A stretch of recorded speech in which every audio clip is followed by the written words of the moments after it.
Hello everyone, Namaskar. Welcome to my presentation on Ichhadhari data. I am very glad to be a part of TestFlix event this year.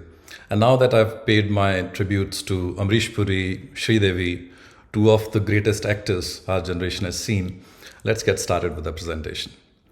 But there's just one more thing. You see, when you look at a presentation, there are two types of lenses which you could wear. You could look at this presentation from the lens of possibilities. You can look at this presentation from the lens of constraints. How is it possible? We don't have the budget. What about time? What about organization, my management, etc., etc. If you look at it from that lens of constraints, you would not find anything in this talk which is relevant to you or which could help you. So I request you, please wear the lens of possibilities, because we are going to talk about thinking deeper into testing. On that note of humble request, let's get started. Let's start with the basic idea of how do we test. So typically there's a test object, there's an interface with which you form an input-output relationship, and outside that interface sits the tester or the test automation code. Now in this view, if you see what I'm pointing at, this is sort of the point of control. So a tester forms an opinion that this is my boundary. I provide some input, some magic happens in the test object, and I get the output. And now based on this output, I need to form a relationship between what I see and what is supposed to be expected, and then form a decision, problem or not, pass or fail. That's how things happen. But the problem in this view is that the test object is thought of as a monolith, a black box. Now some testers would think that just by changing the layer from top layer to, let's say, API layer, and you move down the layers, it becomes white box testing. I don't think so. There's always this black box. So the layer at which you test is always that black box which you are not breaking. It's only the knowledge of the next layer of internals which can make it sort of a white box. So anytime a tester tests, there are elements of black box to it, and there could be elements of white box to it if we want them to be.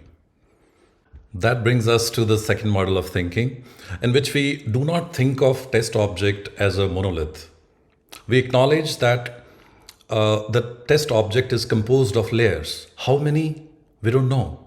Some of those layers are documented, but some of them are thought of as internals. Those internals are at times appreciated by the team. Sometimes they're unknown. They are not really even thought about. Yeah. And beyond the test object itself, there are objects which I call participants. For example, your operating system could be a participant. Your hardware is a participant. A third-party service is a participant, so on and so forth. So when you provide input as a tester, what is the ripple effect this data or this interaction causes in the system is more or less an unknown as far as tester is concerned. So it's more than a black box. This data would go through various transitions. It could be stored at various places. It could take various forms. It could get filtered. It could get rejected. It could get accepted. Maybe it gets stored in a transient way, maybe in a permanent way, maybe it replicates itself, who knows. Now in this view, the notion of point of control changes. If you really want to dig deeper, then the test also has to move beyond the primary point of control to these areas. If you want to monitor a participant, you would need to take the point of control there. If you want to inject in a layer and directly talk to a test object at that layer, you would need to find a hook point. And this is where the complexity of testing comes into picture. And this is also the reason that even if this looks, too complex, I can get that. It looks complex. Then why not start one piece at a time? And that's what this presentation is about. That maybe all the variables put together are too complex, but then can we give a single variable at least its due respect and then sort of look at its journey through a system to develop better tests? And that's what we are going to look at. So the simple example which I'm going to show you is from Amazon. This is from their live application. What you see is that there's an Indian pickle which we are trying to order here, and the quantity field is the one which I'm going to look at. Now, if we expand it, we can see that the number which is allowed in terms of how many items you can order, the range is from 1 to 11. So if as a tester you're looking at this interface and you quickly decide that, this particular variable is a number, quantity is a number, precisely it is an integer, and what are the values which are allowed? They are from 1 to 11, and the tester would quickly resort to now applying, let's say, boundary value analysis here. But is that all? Is this variable really an integer? Let's have a look further. Now, if I inspect it and I look at the DOM, the HTML which represents this page, you find that this is a drop-down list, and the value which you saw in the GUI interface isn't even the value which is submitted.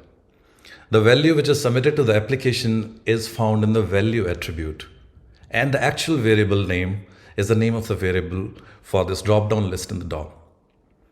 So those are minor details, but the thing is that quickly your notion of type and its ranges would change because there are no interface constraints here. This is not really a number. You could provide a string. You could provide a negative number. You could provide a very high number.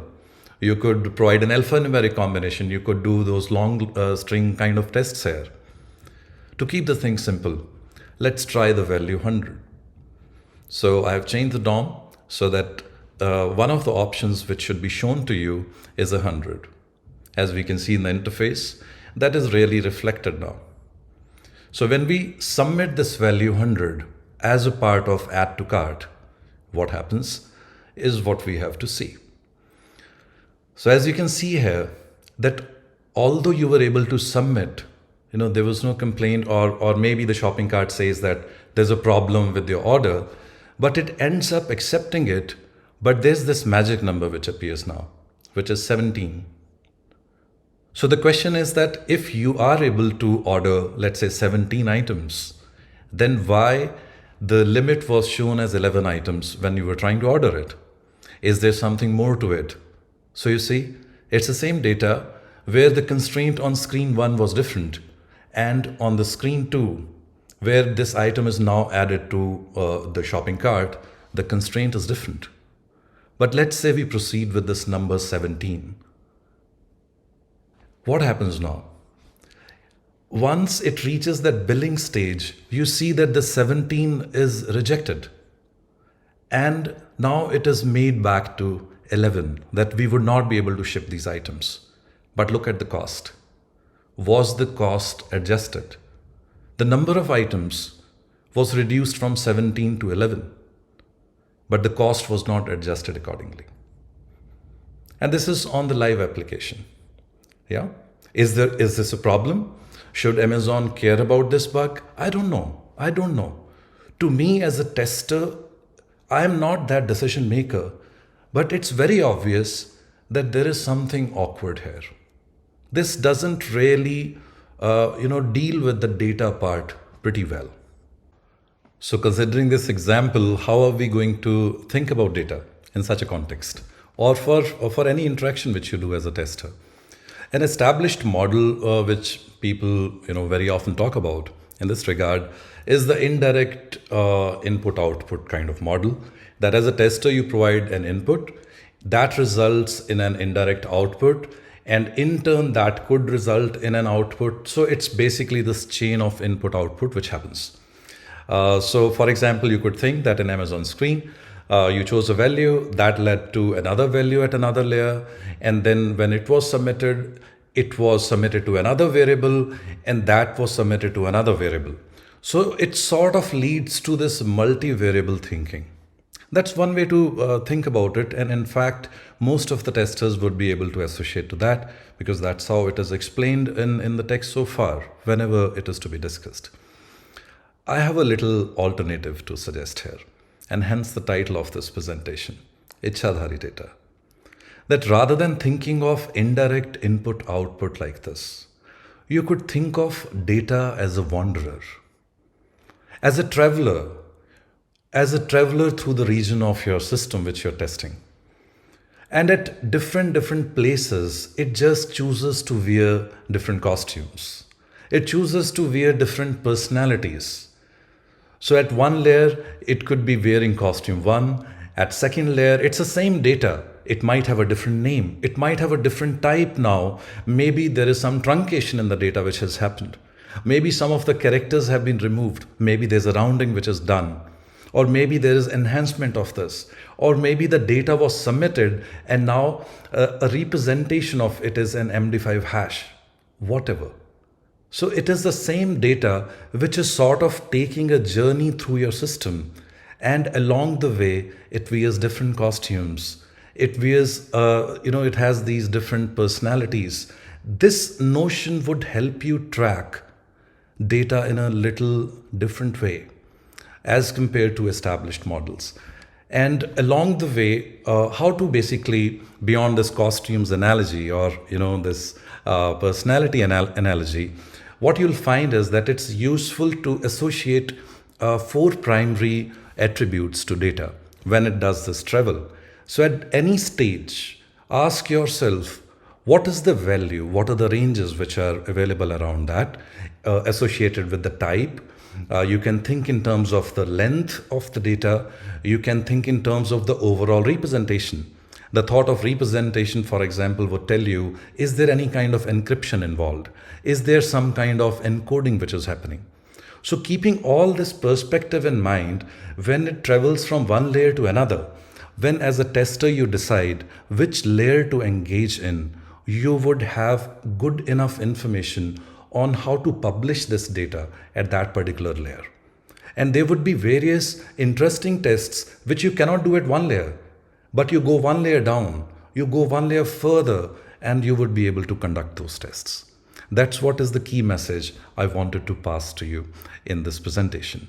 Now, some of you might think, oh, so it means at protocol level, we need to now think in terms of bits and bytes. Of course. When you take this idea deeper, when you start handling rather than text, kind of interfaces, you venture into the periphery of binary protocols.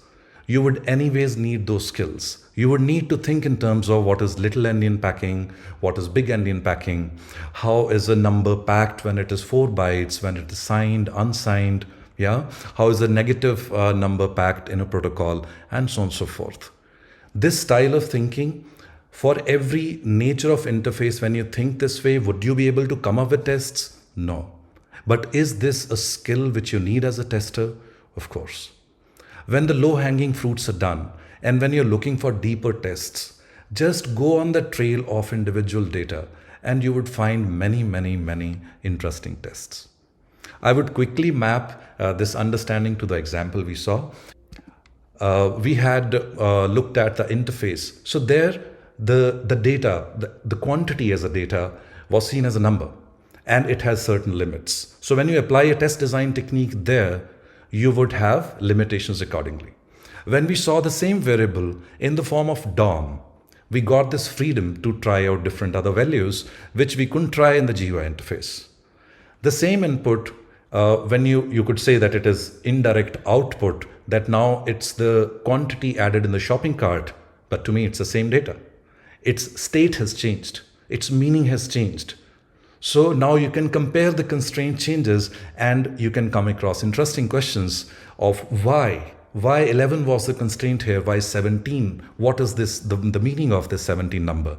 Maybe on screen 1, it's the total number of items you could order. Maybe on the second screen, the constraint is the total number of items which are available in the stock. But what happens on the third screen was very interesting. I don't know whether with this indirect input-output approach, these kinds of tests could be uncovered all the time. We as testers, we need multiple models of thinking. So try the model of Ichhadhari data in your mind and you might come across interesting ideas. On that note, thank you. Thanks for your patience. Thanks for listening to me. Enjoy the conference.